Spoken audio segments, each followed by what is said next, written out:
پھر میرا اللہ کہتا ہے جب میرے سوا کوئی نہیں بل ہم قوم یعدلون، پھر تم مجھے چھوڑ کے کہاں بھاگے جا رہے؟ اللہ کے نیک بندے جا رہے تھے سفر میں، پیاس لگی، آج کا دور تو تھا نہیں، کنویں تک پہنچ، نیچے دیکھا تو پانی بہت نیچے، تو انہوں نے اپنی پگڑی اتاری اور جوتے کو اس کے ساتھ باندھا اور نیچے لٹکایا، تو پانی تک جوتا پہنچ نہیں سکا، تو پریشان ہو کے بیٹھ گئے اب کیا کروں؟ اتنے میں ایک ہرن دوڑتا ہوا آیا، اس نے آ کر نیچے دیکھا پانی، تو ہرن تو وہاں جا نہیں سکتا، تو اس نے یوں اوپر دیکھا، اے پانی والے بے زبان ہوں پانی پلا،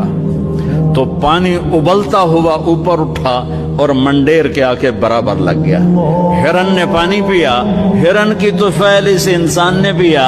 ہرن پیچھے موڑا، پانی نیچے گیا، تو اس کے منہ سے بے ساختہ نکلا کہ میں انسان، میرے لیے تو پانی اوپر نہیں آیا اور یہ جانور کے لیے اوپر آیا۔ غیب سے آواز آئی، تو رسی کا سہارا ڈھونڈتا رہا، اس نے مجھے پکارا۔